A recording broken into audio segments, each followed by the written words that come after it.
ஓடு இணைய இருக்கிறார் விமர்சகர் திரு பொன்ராஜ். அனைவருக்கும் வணக்கம்.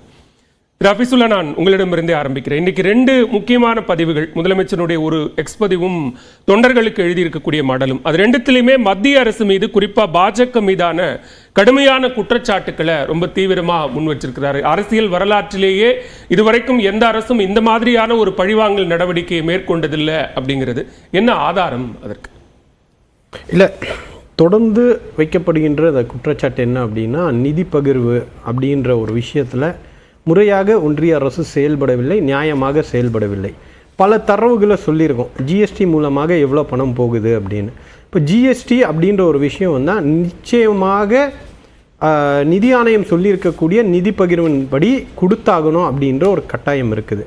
அதுக்கு பதிலாக இவங்க செஸ்ன்ற ஒரு வரியை கொண்டு வந்து அதன் மூலமாக ஒன்றிய அரசு யாருக்கும் பதில் சொல்லாமல் தன்னிச்சையாக அந்த தொகையை யாருக்கு வேணாலும் செலவு பண்ணலாம். என் வார்த்தைகள் எப்படி வேணாலும் செலவு பண்ணலாம் இல்லை, யாருக்கு வேணாலும் அவர்கள் பாரபட்சமாக நடைமுறைப்படுத்தலாம். அதில் எந்த மாற்றுக்கிறதும் சொல்ல முடியாது. தமிழ்நாட்டுக்கு கம்மியாகவே கொடுப்பேன். இப்போ ரோட் செஸ்ன்னு எடுத்தாங்கன்னா தமிழ்நாட்டுக்கு நான் கொடுக்க மாட்டேன்னு சொன்னால் நாங்கள் போய் அதை சண்டை போட முடியாது. ஆனால் ஜிஎஸ்டி போன்ற நிதி பகிர்வுகளில், வரியின் மூலமாக வரக்கூடிய நிதி பகிர்வுகளில் கட்டாயமாக அந்த ஃபார்முலா இருக்குது. அந்த ஃபார்முலாவே அநீதியானதுன்றது ஒரு குற்றச்சாட்டு, அது வேற. ஆனால் அதில் கூட கொடுக்க வேண்டிய பணத்துக்கு நீங்கள் இவ்வளோ சிக்கல்களை ஏற்படுத்திக்கிட்டு இருக்கீங்க அப்படின்ற ஒரு குற்றச்சாட்டை நாங்கள் வைக்கிறோம். உதாரணத்துக்கு இன்னைக்கு பியூஷ் கோயல் அவர்களுடைய ஸ்டேட்மெண்ட்டு, அவர் என்ன சொல்கிறாரு, எவ்வளோ கொடுக்குறோமோ அவ்வளோ திரும்பி கேட்டால் அது ரொம்ப தப்பு, ரொம்ப பெட்டி அப்படின்றது ஒரு தரமற்றது அப்படின்னு சொல்றாரு. எப்படி தரமற்றது? அப்ப நாங்க சொன்னா தரமற்றதுன்னா 2013 குஜராத்துடைய முதல்வராக இருந்த நரேந்திர மோடி சொல்றாரு, நாங்க காசு கேட்டா என்ன அவங்க மாமா வீட்டில் இருந்தா கேட்குறோம், நாங்க கொடுத்த காசு தானே கேட்குறோம் அப்படின்னு. அன்னைக்கு நரேந்திர மோடி பேசுனது பெட்டியா தெரியலையா? அப்ப இந்த உரிமைகள் சார்ந்த விஷயங்கள்ல தொடர்ந்து புறக்கணிக்கப்படுகிறோம் அப்படின்னு நாங்க குற்றச்சாட்டு வச்சுக்கிட்டே இருக்கோம். நீங்களும் ஒத்துக்கிறீங்க. நிதி பகிர்வின் மூலமாக ஜிஎஸ்டி, இன்கம் டேக்ஸ், இந்த வரியெல்லாம் நாங்கள் எவ்வளோ கொடுக்குறோம், நீங்கள் திருப்பி கொடுக்கும்போது எவ்வளோ கொடுக்குறீங்க அப்படின்ற ஒரு கேள்வியை தொடர்ந்து வச்சுக்கிட்டு இருக்கோம். ₹1 கொடுத்தா 29 பைசா தான் நீங்கள் திருப்பி கொடுக்குறீங்க அப்படின்னு நாங்கள் சொல்லிக்கிட்டு இருக்கோம். இந்த ஸ்டேட் ஜிஎஸ்டி எடுத்து வச்சிருங்க, அது மாநில அரசுடைய வரி. சென்ட்ரல் ஜிஎஸ்டிக்கு கொடுக்குறதும் இன்கம் டேக்ஸும் நேர்முக வரியாக நாங்கள் கட்டுறதும், மறைமுகமாக இன்டைரக்ட் டேக்ஸாக இருக்கக்கூடிய ஜிஎஸ்டியும் நாங்கள் கொடுக்கும்போது நீங்கள் எவ்வளோ திரும்ப கொடுக்குறீங்க அப்படின்ற குற்றச்சாட்டை வச்சுக்கிட்டு இருக்கோம். அதுக்கு தரவுகளை பேலன்ஸ் ஷீட்னா எப்படி கொடுக்கணும்னா, நாங்கள் எவ்வளோ கொடுத்தோம், நீங்கள் எவ்வளோ கொடுக்குறீங்க. இவங்க வைக்கக்கூடிய ஒரு வாதம் என்னன்னா, காங்கிரஸ் காலத்தில் கொடுத்ததை விட அதிகமானது அப்படின்னா, காங்கிரஸ் காலத்தில் வாங்கினதை விட தமிழ்நாட்டிலிருந்து அதிகமா வாங்குறதுனால நீங்க காங்கிரஸ் காலத்தை விட அதிகமா கொடுக்குறீங்க. அப்ப இதெல்லாம் மறைச்சிடுறீங்க. இப்ப சமகர சிக்ஷான்றது என்னன்னா, தேசிய அந்த செக்மெண்ட்டுக்கு போறதுக்கு முன்னாடி ஒரு விஷயத்தை நான் கிளாரிஃபை பண்றேன். இப்போ முதலமைச்சருடைய இன்றைய குற்றச்சாட்டுல பிரதானமானது அந்த எஸ்எஸ்ஏ ஸ்டேட் அலாட்டட் ஃபண்ட் அப்படிங்கிற ஒண்ணு மற்ற மாநிலங்களுக்கு பகிர்ந்து கொடுத்துட்டீங்க அப்படின்ற அந்த குற்றச்சாட்டு எதன் அடிப்படையிலானது? இன்னைக்கு நியூஸ் 8 ஆங்கில தொலைக்காட்சிக்கு மத்திய கல்வி அமைச்சகம் ஒரு விளக்கத்தை கொடுத்திருக்காங்க. அந்த விளக்கத்தில் அவங்க சொல்லக்கூடியது, பிஎம் ஸ்ரீ திட்டத்தில் இன்னும் கையெழுத்திடாத மாநிலங்களுக்கு இன்னும் பெரும்பான்மையா அந்த நிதி ஒதுக்கீடு அப்படிங்கிறது நடத்தப்படல. அந்த அடிப்படையில் தமிழ்நாடு இன்னும் கையெழுத்திடாததால் அவர்களுக்கு அந்த நிதி ஒதுக்கப்படல அப்படிங்கிற ஒரு விளக்கத்தை அவங்க கொடுத்திருக்காங்க. அதையும் நீங்க சேர்த்து அப்போ நீங்க சமகர சிக்ஷான்னு ஒன்று கொண்டு வரும்போது, the objectives of the scheme அப்படின்னு சொல்லும்போது என்ன சொல்றீங்க அப்படின்னா, இது எதுக்காக கொண்டு வரோம், எல்லாருக்கும் போய் கல்வி சேரணும்னு கொண்டு வரோம். அதுல ரெண்டாவது அப்ஜெக்டிவா, அவங்க முக்கியமான அப்ஜெக்டிவா அவங்க சொல்றது என்னன்னா, மாநிலத்திற்கு ஏற்றார் போல அவர்கள் மாற்றிக்கொள்வதற்கான வசதியை கொடுத்திருக்காங்க. இன் ப்ரிசைஸ் டேர்ம் இங்கிலீஷ்ல சொல்லணும்னா, ஸ்டேட் கேன் பிரையாரிட்டைஸ் இட்ஸ் இன்டர்வென்ஷன். ஒரு மாநிலம் அதற்கு ஏற்றார் போல அவங்களுக்கு எது முக்கியமோ அதுக்கேற்ற மாதிரி அவங்க இன்டர்வின் பண்ணலாம் அப்படின்னு சமகர சிக்ஷால நீங்க சொல்றீங்க. அப்ப இது 2004 யூபிஏ காலத்திலிருந்து வரக்கூடிய ஒரு திட்டத்தை நீங்க பேரை மாத்தி ஒருங்கிணைச்சு 2020 ஒரு தேசிய கல்விக் கொள்கைன்ற ஒரு கல்விக் கொள்கையை கொண்டு வந்து அதுல ஒரு அங்கமாக இருக்கக்கூடிய பிஎம் ஸ்ரீயை நீ ஏத்துக்கிட்டாதான் நான் நிதி தருவேன் அப்படின்றது நீங்க எஸ்எஸ்ஏல சொல்லப்பட்டிருக்கின்ற அடிப்படை விஷயத்துக்கு எதிராக இருக்கு. அப்ப நீங்க இஷ்டத்துக்கு, இப்போ தேசிய கல்விக் கொள்கையில நல்ல விஷயங்கள் இருக்கா, இருக்கலாம். ஆனா மாநிலத்துக்கு ஒத்து போற மாதிரி இருக்கா, அப்ப இந்தியா என்பது பல விதமான பிரச்சனைகளை பல மாநிலங்கள் சந்திச்சுக்கிட்டு இருக்கு. இங்க இருக்கக்கூடிய லிட்ரஸி ரேட்டும் யூபில இருக்கக்கூடிய லிட்ரஸி ரேட்டும் வேற. அப்ப யூபில நீங்க கொண்டு வரக்கூடிய ஒரு திட்டம் தமிழ்நாட்டுக்கு பொருந்துமானா கிடையாது.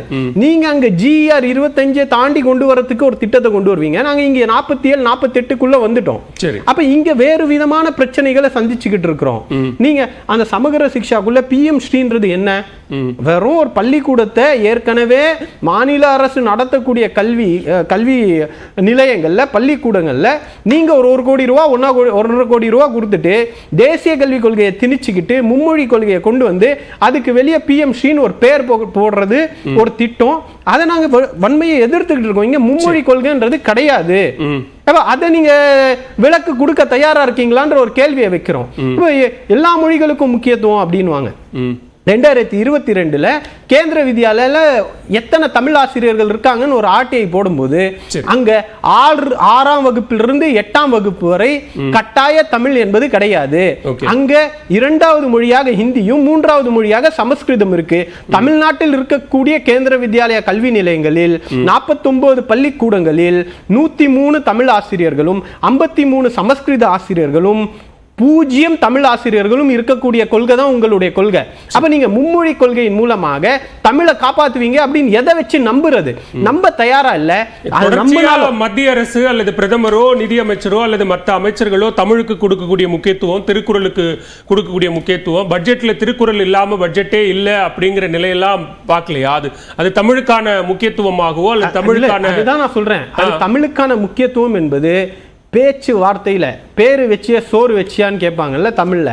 அந்த மாதிரி நீங்க திருக்குறள் புகழை மோடி பாடிதான் புகழ் சேர வேண்டும் அல்ல, நிர்மலா சீதாராமன் அம்மையார் சொல்லிதான் திருக்குறளுடைய புகழ் போய் சேரணும்னு இல்ல. இங்க அடிப்படை பிரச்சனை மக்களுடைய பிரச்சனை. கல்வி நிலையங்களுக்கு நீங்க கொடுக்க வேண்டிய தொகை இந்த 2000 கோடின்றது இருக்குல்ல, இது தமிழ்நாட்டுடைய கல்வி பட்ஜெட்ன்றது மட்டும் ஒரு ஆண்டுக்கு 45,000 கோடிக்கு மேல போகுது. அப்ப இவ்வளோ தொகையை செலவு பண்ணி எல்லாம் பண்ணிட்டு இருக்கோம். ஆனா எங்களுக்கு கொடுக்கக்கூடிய உரிமை அப்படின்ற இடத்துல நாங்க கேட்கும்போது தேசிய கல்விக் கொள்கையை கொண்டு வந்து அந்த மத்திய அரசு மாநிலங்களுக்காக ஒதுக்கக்கூடிய நிதியை முறையா அந்தந்த திட்டங்களுக்கு செலவிடுறது இல்ல. அது செலவிடாததனுடைய விளைவுதான் இந்த மாதிரியான குற்றச்சாட்டுகள். அதை மறைக்கிறதுக்கு தான் இந்த மாதிரியான குற்றச்சாட்டுகளை மத்திய அரசு மீது வைக்கிறாங்க அப்படின்னு தமிழ்நாடு பாஜக தலைவர் உட்பட பலர் அந்த குற்றச்சாட்டை பாஜக தலைவர்கள் வைக்கிறாங்க. அதான் இப்போ வந்து நாங்க மகாத்மா காந்தி 100 நாள் வேலை வாய்ப்பு திட்டத்துக்கு பணத்தை கேட்டு போயிருக்கோம். எங்களுக்கு 1200 கோடிக்கு மேல 1500 கோடிக்கு மேல பேலன்ஸ் வச்சிருக்காங்க. சரி நாங்க வேலை பார்க்கல, பீகாருக்கும் அதே 1600 கோடி ஏன் பேலன்ஸ் வச்சிருக்கீங்க 100 நாள் வேலை வாய்ப்பு திட்டத்துல? அப்போ நிதிஷ்குமார் உங்க கூட்டணி அரசாங்கமும் அதே செஞ்சுக்கிட்டு இருக்கா? அப்ப ரொம்ப தெளிவாக ஒரு விஷயத்தை வைக்கிறோம். நீங்க கொண்டு வந்த தேசிய கல்விக் கொள்கையில மும்மொழி கொள்கையை நாங்க ஏத்துக்க தயாரா இல்ல. நீங்க சொல்ற PM ஸ்ரீ ஸ்கூல்ஸை மாடல் ஸ்கூல்ஸாக தமிழ்நாடு அரசு அந்த மாநில கல்விக் கொள்கையின் மூலமாக அதை தயார்படுத்திக்கிட்டு இருக்குது.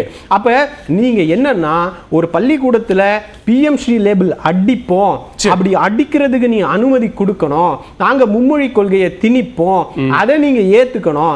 அப்படி ஏத்துக்கிட்டாதான் உங்களுக்கு அப்படின்னு சொன்னா இப்போ நிறைய திட்டங்கள் இது வரைக்கும் மத்திய அரசின் தரப்பிலிருந்து மாநிலங்களில் செயல்படுத்தக்கூடிய பல திட்டங்கள் பெயர் மாற்றம் அடைஞ்சிருக்குல்ல, அப்படி அதை ஒரு பெயர் மாற்றமா அந்த திட்டத்தை பார்க்க கூடாது, அது லேபிள் அடிக்கிறது அப்படின்னு ஏன் அதை சொல்லணும்? இல்ல அதுதான் நான் சொல்றேன்.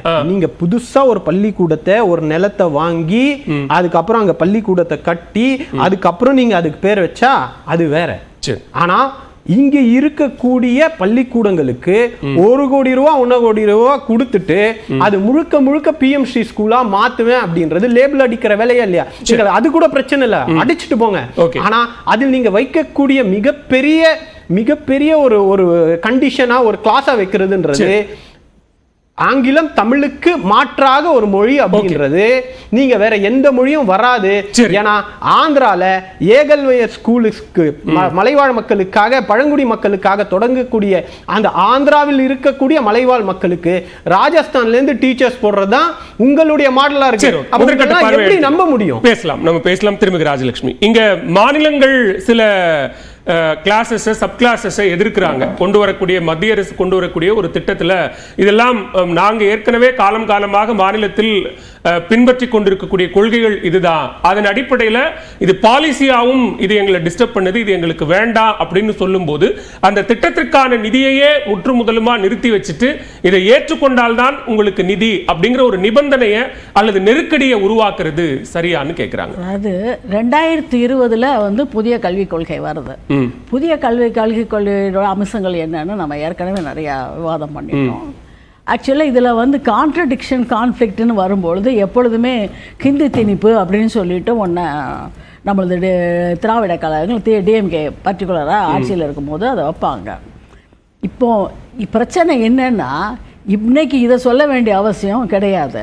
ஏகப்பட்ட குளறுபடி இந்த கல்வி நிறுவனங்கள்ல ஒரு சமயத்தில் பார்த்தா பல்கலைக்கழகத்தில் துணைவேந்தரை நிற்பது, அவரை இப்போ அமர்த்துவது யாரோட வேலை, அது கவர்னர் இன்டர்ஃபியரன்ஸ் இருக்கலாமா, கமிட்டி என்ன இருக்கும்னா அது ஒரு தொங்கு தோட்டமாக நின்றுட்டு இருக்கு. நிறையா பல்கலைக்கழகங்கள் துணைவேந்தர் இல்லாமல் இருக்கு. அதே சமயத்தில் நீங்கள் கோர்ட்டாக சொல்லியிருக்கு, நீங்கள் பல்கலைக்கழகங்களில் கூட நீங்கள் கான்ட்ராக்ட் எம்ப்ளாயீஸ் எப்படி இருக்காங்கன்னு. எல்லா இடங்களிலையும் கான்ட்ராக்ட் எம்ப்ளாயீஸை வச்சு இந்த கல்விக்கூடங்களில் வேலை நடக்குது. அரசு ஊழியம் பெறவங்களுக்கும் இந்த கான்ட்ராக்டில் வேலை பார்க்குறவங்களுக்கும் பெரிய வேறுபாடு இருக்குது. 10 பங்கு அளவிற்கு அவங்களுக்கு வருமானம் குறைவாக கொடுக்கப்படுகிறது. அதனால் அந்த கல்வியின் தரம் எப்படி இருக்குங்கிறது. இப்படி ஏகப்பட்ட பிரச்சனை இருக்கும் பொழுது மொத்தமாக இது ஏற்கனவே வந்து அவங்க சொல்லிக்கிட்டே இருக்க பிரச்சனை, நீங்கள் பணம் கொடுக்கல அப்படின்னு 2024-2025க்கு 3586 கோடி. அதில் சென்ட்ரல் ஷேர் வந்து 2152 கோடி. இதில் ஃபர்ஸ்ட் இன்ஸ்டால்மெண்ட் வந்து 572. இதுதான் இன்னைக்கு பிரச்சனை. இது வந்து கடந்த காலத்திலே பிரச்சனைன்னு சொல்லிட்டு இருக்காங்க. நியூ எஜுகேஷன் பாலிசி வந்து எல்லா நாட்டுக்கான மொத்தமான பாலிசி. எல்லா மாநிலங்களையும் கருத்தில் கொண்டு தான் அந்த பாலிசி கொண்டு வரப்படுகிறது. பீகார், உத்தரப்பிரதேச லாஸ்ட் ஃபினான்ஷியல் இயர்ல 2121 கோடி ஸ்டேட்டுக்கான ஃபண்டு ஷேர் அதை கொடுத்துறாங்க. ஆனா இப்ப பிஎம்சி அக்செப்ட் பண்ணிக்கிட்டா தான், அதுல சைன் பண்ணாதான் நாங்க இந்த ஃபண்டை ரிலீஸ் பண்ணுவோம் அப்படின்னு நெருக்கடி கொடுப்பது எப்படி சரியாகும் அப்படிங்கிறது தான் கேள்வி மேடம். தமிழ்நாடு வந்து ஒரு தனி நாடா கிடையாது, ஒரு மாநிலம், வளர்ந்த மாநிலம், அதை எல்லாரும் ஒத்துக்கிறோம். அதனால இவங்களுக்கு இருக்க கல்வியோட ரீச் வந்து இங்கே இருக்க கல்வியோட ரீச் வேற, நம்ம மற்ற மாநிலங்களில் இருக்க கல்வியோட ரீச் வேற. இன்னைக்கு பர்டிகுலராக சிஎம் என்ன சொல்லியிருக்காருன்னா, இங்கே உள்ள ஃபண்டை எடுத்து குஜராத்துக்கும் அது எல்லாத்துக்கும் சொல்கிற மாதிரி இந்த கல்விக்கும் சொல்கிறாங்க. அது எப்படி இந்த ஃபண்டை எடுத்து அவங்க கொடுத்தாங்க குஜராத்துக்கும் பீகாருக்கும் கொடுத்தாங்க அப்படின்னு சொல்ல முடியாது. ஏன்னா இங்கே இருக்க ஃபண்டை அலாட் பண்ணது இருக்குது. நீங்கள் வந்து அந்த பர்டிகுலர் கண்டிஷன்ஸுக்கு சரிப்பட்டு வந்தீங்கன்னா ஆட்டோமேட்டிக்காக ஒரு சிக்ஷான சமகர சிக்ஷானுங்கிற திட்டத்துக்காக அது கொடுக்கப்பட்டது.